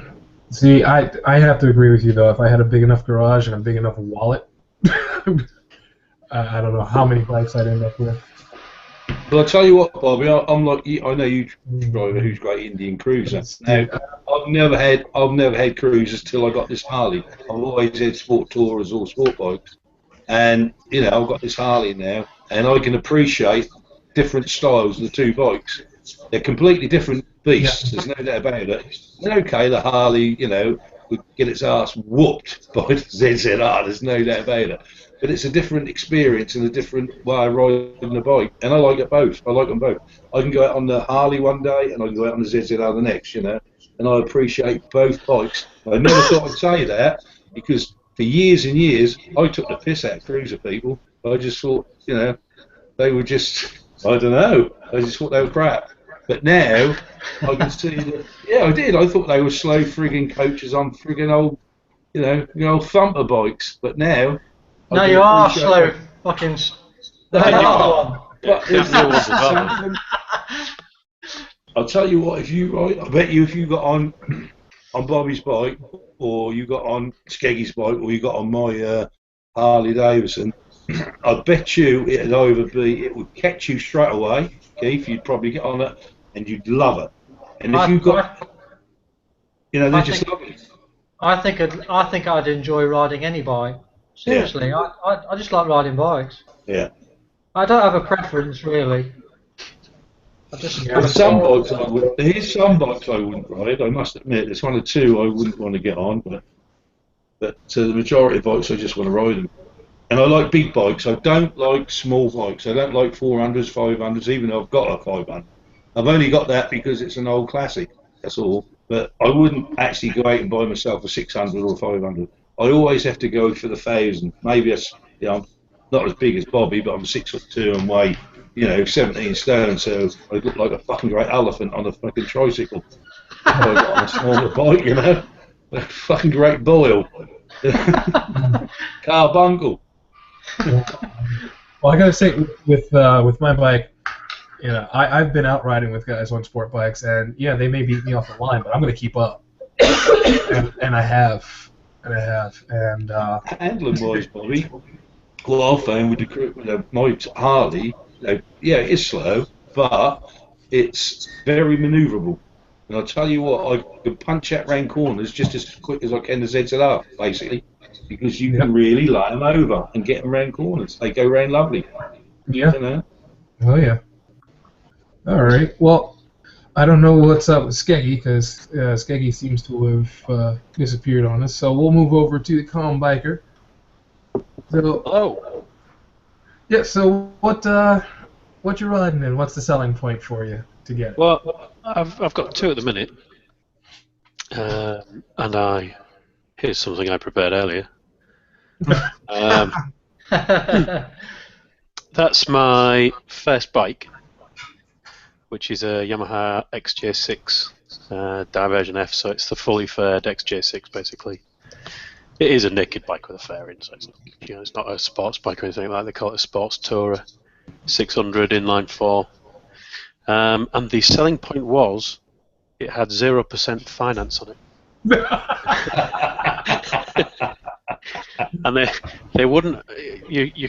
I mean, I don't know what it's like over there, but over here, when you've just passed your test, they will not let you test ride a bike. So the most you're going to get away with is sitting on it and going pillion on it, and that's what I had to do. You sit on it and go. Yeah, I still do that. So that's why I bought that one. And I did my research on YouTube, so what people were saying about it. It's becoming the bike, or the naked version is becoming the bike that is used in training schools in a lot of places. So it was there as a starter, really. And I still love it, great bike, just not quite as powerful as I'd like it to be. But as a first bike, I think it's ideal, because probably I'd be in traction by now if I'd started off on an R1. But I've got a second one now, which is, and here's something I prepared earlier, my little Z750R. That looks like a wasp. Like a wasp. It goes like one as well. It changes direction like one as well. It's fantastic. That looks really mean. It's small, but you'd love it, Andy. Yeah. So when we meet up, we'll swap. I'll have a go on your Harley. You can have a go on that. Okay, it's perfect for somebody like me, because I'm only just shy of 5'9", so it looks the right size under me. But even though it's only a 750, so it's only kind of 150 more, it goes like stink, and it's just got torque everywhere. But because it's relatively light, you can throw the thing around. It's hilariously good fun. So I love it. I use that one more than I use the other one now. The other one, to be fair though, the other one I washed it the other day, and I don't want to get it mucky, and everywhere's covered in salt and mud at the minute. And then just to finish off, because Andy had 3, so I'm saving up now for this, and the other Andy is going to go, oh, ninja! Ah, ninja! I'm saving up now. That one you don't take pillions on, as you can clearly see. Yeah. What model was that, Rich? That's the new Ninja H2. I really like Oh that. yeah, because it's like yeah. Yeah, Yeah, and Andy won't like it because not only is it a Ninja, but it's also quicker than a Busa. But It's I think it's 205 horsepower or something. God almighty. It's 1 litre, but it's supercharged. yeah, the race version is 300 horse. Isn't it? 300 horsepower, yeah. That's crazy. Well, that's what they're announcing it as, but everybody who's dynoed them so far says they're way in excess of that. Yeah. I suspect that Kawasaki are just scared about saying it's any more than that in case it gets banned. Didn't they run a dyno and it produced about 325 horsepower, I think, didn't it? Yeah. It's in the same territory as when people take boosters and turbocharge them, isn't it? Mm. I'll tell you what, that's more than a BSB bike, isn't it? It is, yeah. It's more than MotoGP. Yeah, it's crazy.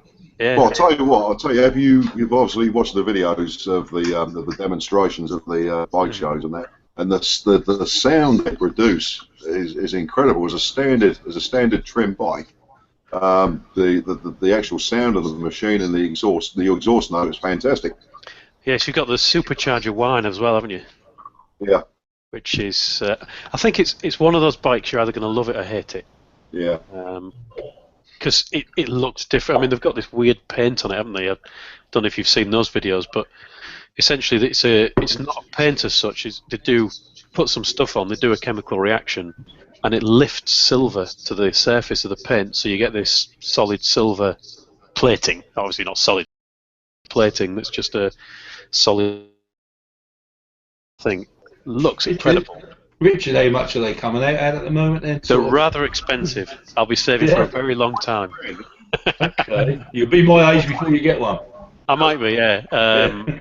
I think the road version in America is $25,000. My God. Because we live in Britain, it'll be cheaper to import one from America. Yeah. I think they're about 20 grand or something. It's stupid for a bike. That's about how much mine was. Mine was 22. Right. I bet it's quicker. I'm pretty sure. It's one of those bikes that you won't dare leave it anywhere because it won't be there when you get back. No way, man. All right, so let's see. We actually have something in the Q&A right now. It's One Man's Wish saying, "Hey fellas, good to see you guys doing your thing. Totally dig that guy. One Man's Wish, awesome dude." I thought it was One Man's Swish.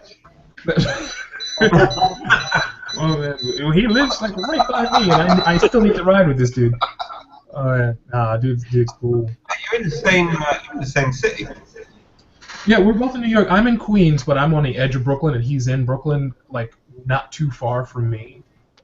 So like I've passed by pretty much the area where he lives. I didn't know it until he sent me a message one time saying so, and I'm like, oh shit, I pass by there all the time. So yeah. I saw a documentary about Queens. No, but different Queens. No, no, not that one, Tosh. No, I saw a documentary about Queens. Came out about 20 years ago. Look, it was really interesting. It was Eddie Murphy was in it. Oh. Anyway, Bobby, are you going to say hello to your new, partner in crime here, Bex88, just joined you. Hello. Hello. Hello, Bex. Hello, Bex. Hello. Hello. Nice to see you again, kid. Oh my word! Would you like to say hello to everyone? Yeah, Bex, you want to say hello to everyone? Your hangouts, but Bobby can get her in. I reckon that's because he's the It's the he's a charm. better looking fella, that's his trouble. It's the Bobby He's a charm. charmer. Yeah, It's the dulcet tones, I think. Yeah, he's a charmer, mate. All the ladies love chocolate. Stop being so racist. Smooth talking. So Bex, you say hello to everybody? Yeah, hi everyone. Hello, Bex. I don't have a clue what I'm doing. Yeah, you're right. We won't eat you. Oh wow! Bobby will if he get the chance. I'll tell you, if his tongue was long enough. Whoa! There's a line. There's a line. Oh, sorry. You forgot that line. That line's right back there. Right. See that line joke? She's met me before, isn't you, Bex? Yeah. Yeah, she has. Yeah. All right. In the flesh. So we'll actually keep moving on with this because we're enjoying some sensibility here, people. So Skeggy, now that you're back, why don't you tell us what you're riding and what the major selling point on your bike was? Oh, let me see. What am I riding? What's the major selling point? Well, I'm riding a Midnight Star, which is the Express 1300 Yamaha. The main selling point for me was just the comfort, the torque, and everything like that. I didn't really know until I took it for the test ride, and first test ride, I was over the moon with it. The thing for me was more getting used to the things I wasn't used to. Never had before in all my years of riding. Never had foot plates. Never had a heel kicker shifter. Never had a windscreen. So all these things I've never had, and suddenly they're all alien to me. And it's like, do I like it? Don't like it? It's a good thing. It's a bad thing. And basically, yeah, they're all good things, but they just make you idler. I think it's like your feet just, But yeah, it's just a more relaxed way of riding if you want it to be. as Keith will tell you, well, anybody goes when it wants to go. If you want to sort of kick its shins and make it go, it'll go. It's probably, I think it's the torquiest bike I've had. It's not the quickest bike I've ever had, but it's certainly the torquiest bike I've ever had. Coming from this before this, it was an 800 up to a 1300. See, so previous to that, I had the Kawasaki PN800. Previous to that, there was all British Classics. So I don't know if you class them as not counting or, a lot of guys probably, know what you're talking about, but they've no idea what they feel like to ride. Like your old British Classics, when I'm referring to, your original Triumphs, Beavers, Nortons, Ariel Square 4s, there's just so many of the old AJSs I've had a love affair with AJS up at Newlands. And Royal Enfield, and I think now I'm more than happy riding cruisers, but if I could go for anything else whatsoever, if money was no object and I just wanted a bike just to go out and have a razz round, it would have to be what I stick here on a screen share, which is the Moto Guzzi M7 Cafe Racer. Nice.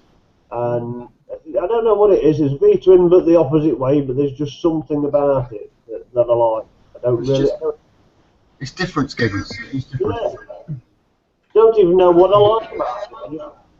It's still got that V-twin way. You know what a Guzzi sounds like. The V-twin sound on its own is brilliant, but in that guise, it just looks sweet. It really does. Yeah. I saw one for the first time, and I was just like, wow, that's beautiful. I just didn't know what to do. It was one of them things where the guy just sat there, and I really felt like going up and saying, can I have a look at it? Can I take a photo? Can I look at your bike, mister? Yeah, I did. I felt like a bloody 10-year-old. But I mean, I don't know. What else do you want to know? I'm over the moon with what I've got. At this moment in time, I wouldn't change it for the world. So 1300. How many miles have you done, Skiggs? I think now it's done about 16,000. Wow. It was a low miler when I bought it, and then I stuck like 8,000 miles on it or something like that. You ain't had it long. Huh? You haven't had it long. I've had it 2 years this June. So you've only managed 4,000 miles a year. No, the guy who had it before me, he literally took it out the odd weekend in the summer. It's a 2007 model, bear in mind, so it's already like 7, coming on 8 years old or whatever. And it's barely done, sort of like I say, 16,000 miles. I think I did just under 8,000 miles last year myself on it. Year before was half a year. Spent most of that year poorly anyway, so I don't know. But I mean, I don't ride, I don't work, so I don't commute. I don't use it for all them reasons. So all my mileage is social.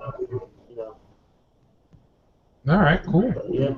See, I love the Moto Guzzis, but with that transverse V-twin, my legs are just way too long to ride them. I think they're gorgeous, but no, I can't ride them. Alrighty, so let's see. We'll keep going in line here since Bex is here. Bex, you are next in line, so let's see. What are you riding, and what's the major selling point to your bike? Well, I ride a Honda Hornet 600. And the reason why I got it mainly was because I only had a sort of small choice of bikes because I'm quite short, so I can't reach the floor on a lot of them. And plus I could afford it, so yeah. Other than that, it's just supposed to be really reliable, so had it really. Mhm. Yeah, that works. I was gonna say, Good enough reason for me. I spent a lot of time looking, reviews, asking on forums and stuff, and that seemed to be the one that kept popping up. So It's a nice looking bike, isn't it? yeah, I love it. I love it. We were being skigging with talk the other day. The only yellow motorcycle I've ever had was a Honda CJ 250, 1975. I think the yellow suits it. I like it. When you put it up and show everybody, they actually feel like it's a stonking looking bike, actually. Yeah. I took to it as well. I think that the previous owner had done some quite good mods. Yeah, definitely. It's had a lot done to it, so I don't need to Yeah. worry about changing it too much. And the seat was already cut down as well, so that was helpful. Is that a gel seat you got on there, Bex? No, it's just been cut down, just shaved, I think. Bex, did you learn on the next XJ6? What was that, Cam? So did you learn on an XJ6? Right. Yeah, I did, yeah. How did you find that? It was fine.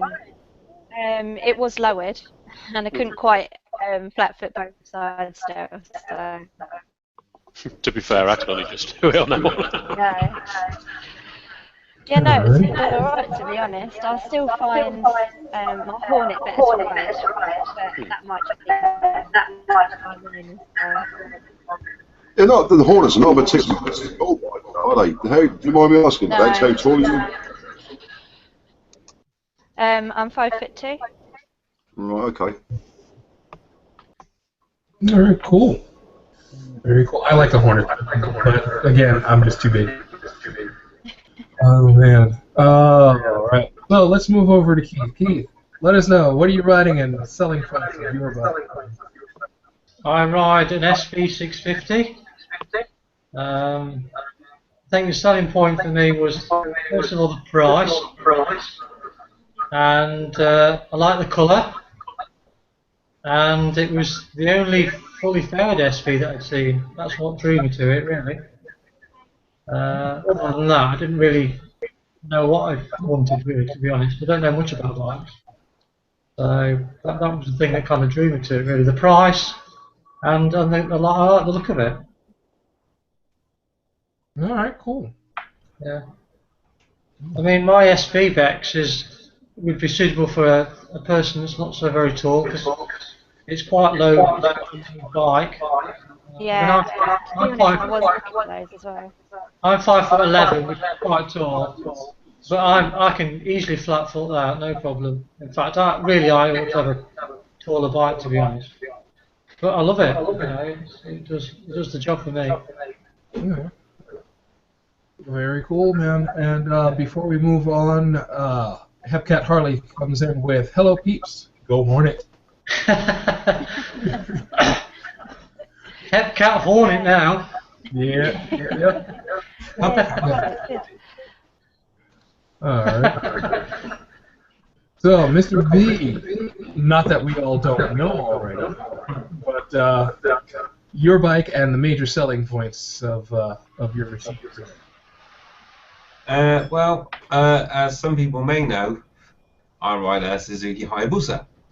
But I just wanted to, I mean, I know a lot of people stick with a particular brand of bike or a maker, like, Yamaha's all the way, and so on. And I did. I was Yamaha all the way. My first bike was a Suzuki AP50, but then after that it was Yamaha's all the way, the RDs, all the way up to an R1. But then, obviously, Suzuki released what was then known as the fastest bike in the world off the manufacturer's floor, and I decided to try and progress from the R1 to the Suzuki Hayabusa. there was a lot of rumours around at the time when I got one that they didn't go around corners. So I'll never forget the first 80 miles I did. It was brand new out of the box. A black Stealth Hayabusa was my first one, and I was really frightened of it, to be honest, because of all the rumours about not going around corners and stuff. So my first 80 miles on the Hayabusa were not pleasant at all. I just was frightened to death of it, basically, because of all the rumours and everything else. But then, once I suddenly realised that actually it wasn't as bad as what everyone said it was, I then started to ride it properly. And then after that, I soon began to realise that it was the most forgiving, ridiculously fast bike that I'd ever ridden in my life. If I go back to the R1 briefly, the R1 was a great bike and it was very quick. But it wasn't very forgiving. You know, if you got onto the throttle too quickly, go around a corner, it would step out and give you a shake. And I laughed earlier when Suffolk Andy said about a tank slapper. Yeah, I had a couple of those on the R1. It wasn't very forgiving. But then I got the Suzuki Hayabusa, and I'd give it some welly round some corners then. And the worst that happened was a wheel spin around a corner, which actually was quite cool. But yeah, it's really comfortable. Not a Suzuki fanboy by any means whatsoever, but all the weight's so low down, it actually handles very, very well for the size and weight of the bike. And obviously the speed and the acceleration. I love acceleration. It's not about the top end. Everyone says, how fast does it go? Well, it probably goes about 200 miles an hour, but you can't do that anywhere. You can't ride that fast anywhere. I don't know how many people have actually been riding at 200 miles an hour, but let me tell you right now, it's scary. Everything happens so fast, it's ridiculous. So most of the time, I'm way under 200 miles per hour when I'm riding on my just for the record. But the acceleration, the comfort, everything that it delivers, it's a great bike, fantastic, and it helps and it aids riders in some ways because it's so forgiving. You know, you can accidentally drop down a gear too many and get the back end stepping out, but it's forgiving. Any seasoned rider knows what I'm on about when I'm talking about being forgiving. The R1 would probably throw you off and say that I'm not having that, and also likewise when you got on the throttle too soon, it will throw you off and say I'm not having that. Whereas the Hayabusa is more gentle, and I think it's down to the weight and the low down weight as well. Helps keep you on the seat and stop you from coming off. So not only is it ridiculously fast, but it's also very, very forgiving for any mistakes that the rider may make. And on a bike that fast, it's nice to have a little bit of a buffer from any mistakes that you might make or bad decisions you make when you're riding it. And that's why I like it so much. So I mean, that kind of is really it. It's a tour. It's very comfortable. I've been to Europe on Hayabusas and everything, and they're just awesome. They do everything you want, and it's very nice at a set of traffic lights, knowing that there's nothing around you that's going to get close, even remotely close to the amount of acceleration you got now. So yeah, there's all those benefits as well, and it's hardcore. It's the one I ride now is a 1999 Hayabusa, so there's no like rider assists, which I am dead against personally. I like to feel the bike. I like to feel the acceleration. I like to feel the clutch, the back wheel, the grip, everything. Now you buy a fast bike now, like the one that Richard mentioned as well, and they have a lot of features on them that remove that feeling of the bike, and I don't like that personally. I'd rather like, true grip. This is what it is and this is what you get, rather than a computer start making decisions for you whilst you're trying to ride the world's fastest bike. So that's what I like about it. But I have to add, apart from the Hayabusa, I have something else in my eye that I would like to own. I rode it again very recently, and for a bit of fun, because I am a bit of a hooligan, I am seriously considering getting an MT-09. Bit of fun, round the corner, round the block. It's got so much torque. It's a wheelie monster. It's everything really. And so one of the reasons that I've gone back to work is that I would like to have a second bike, a fun bike, just for taking little trips. And I find that MT-09 triple R, it's just blimmin' awesome. And the last one that I rode had a much better suspension setup as well, and it confirmed to me that that should be my next play bike. So I'm really looking to get an MT-09 and soup it up straight out of the box, sub the insurance and guarantees and everything else, and have as much fun as I can before I can't have any fun anymore. Have you tried the Z-Thou? Pardon? Have you tried the Z-Thou yet? No. I think I'm going to try that one. I mean, obviously I've had got the MT-09. I'm going to try the Z-Thou as well, I think. A little bit of difference in price, but the MT-09 was nutty, great fun. As you say, wheelie monster. We came over a hill at miles per hour. And it was in third gear with Lisa on the back and on the back wheel. Yeah. It is nuts. It wants to wheelie all the time. But I thought it was a bit not raw in a good sense, but raw in a bad sense of I'm not sure how long it's going to last. It didn't feel like a quality machine. Oh, okay. It felt a bit. I mean, it clearly is built to a budget, but it felt built to a budget. Yeah, I've heard good reviews of the engine. I must say, and I've rode the.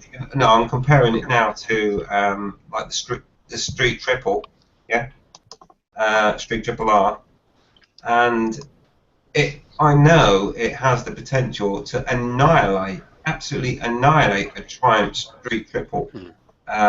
In all senses of the word, absolutely ridiculous. And my plans for it are to upgrade the suspension, because the stock suspension is okay, but you know it's not good enough for me, and I would rather have a decent set of shocks on there, because obviously there's a budget, as you said, Richard, that they've applied to it, and the Street Triple R is ridiculously different in prices, like whoa. But with the shock setup and everything else, you know, new shocks on it, the engine outperforms the Street Triple R Triumph without a doubt. Sorry. Mrs. B's still working at the moment. But yeah, so as a second play bike, the Hayabusa is a great solid bike, very forgiving, very fast, if not the fastest thing, you know, and all that good stuff that I'm happy with, and comfort as well, which is very important.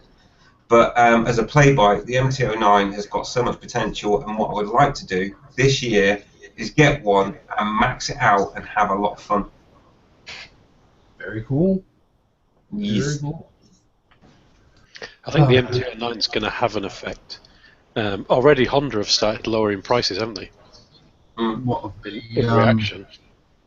of the CB-10R? No, the slightly smaller one. The 650. Probably, yeah. That'll be in response to the MT-07. And I know Kawasaki, is it the ER6N? I know that's come down in price. Yeah. 650, yeah. Yeah, I think they're getting a bit scared, aren't they, by the prices that Yamaha are making bikes at. Yeah. Well, you're not going to spend 8-9 grand on a bloody toy. That's They all are all ridiculously priced, though, aren't You're not going to spend £89,000 on a toy. Let me remind you of the Ninja H2. Yeah, but that's a very, very, very, very fast toy. Oh, yeah. You don't need anything like that. 600 or below is more than fast off these roads. Yeah. It just isn't. 100 brake horsepower is more than fast enough to have enough fun and get your license taken off on these roads. Yeah, but you can get your license taken off so much quicker on something like an MT-09 or a Hayabusa. I mean, the XJ6 I thought was good when I first got it, but it just isn't powerful enough. Yeah. The Z750R is a lot better, but I still want more. And the next one ain't going to be a H2, obviously, but I'll probably get a Z1000 next. I'm gonna say that H2 is wicked looking, man. I mean, it's really wicked looking. Yeah. How much more do you want, Richard? I don't know. When I get the next one, the next one's going to probably be around 140, 150. And I'll tell you then. Well, what's your XJ6 like compared to like Keith's SV650? Sorry, Skeggy, you went to. Let me just turn you down a bit. I turned you up earlier on. I think you've gone. Sorry, mate. Yeah, it's just starting now. So say that again. Yeah, I was just saying, what the is it SJ600? Sorry, the SV650 compared to your 600 is like bike-wise. I think probably in terms of the 600, it's similar. I think the way that I shot past him, fair enough, he had his daughter on the back, but the way I went past you the other week probably shows the 750 is a bit of a different class, isn't it? Yeah. It's nuts. It doesn't matter whether you're doing 2,000 revs or 10,000 revs, it wants to go. Alright. Well, before we go any further, Sergeant Markins gives us a nice happy to everyone. So thanks for watching, Sarge. Hi, Sarge. Great to have you out there. Say hello to Sarge. And I've got a few minutes before I've got to end this thing, so I guess it's going to fall to me to talk to you a bit about my wheels. And for those who don't know, I'm pretty sure everybody here knows, I am on a 2014 Indian Chief Vintage, and the only way you are going to get this bike away from me is to pry it from my cold dead thighs. This is a shot of the first day. With my new wheels, and I gotta say that bike, it's a big old heavy bike, but like you were saying, Mr. B, with the load down weight and everything, it handles so well, super nimble. Going around corners, there is absolutely no issue with weight at all. And also, you were saying how forgiving the Hayabusa is. This baby right here, I've gotten wheel spin twice on this bike, and it was my own fault because, I was being silly. But, not too silly, but being silly. And didn't bother me one bit. Didn't bother me at all. It is fast. It is powerful. I was out riding with a bunch of sport bike guys, and kept up with them, no issues going around corners, and it's an amazing machine. It is the best made machine I have ever been on and ever tested. So I've been on other, I couldn't tell you how many other bikes, and at one point I was thinking about getting a sport bike, and I tried out the Hayabusa because it's pretty much my size, or at least someone my size can get on there pretty comfortably, and I rode like a major ass monkey. So I know that sport bikes aren't for me, and that's not like not everybody who gets on a sport bike is going to do that, but I know it's in me, so I'm not going to put myself in that position.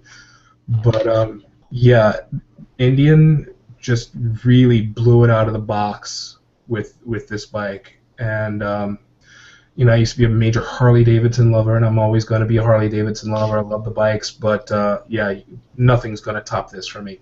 Not a thing. If I had all the money in the world, I'd get another Indian. Jesus. Yeah. You need all the money in the world to get another Indian. It's worth every penny.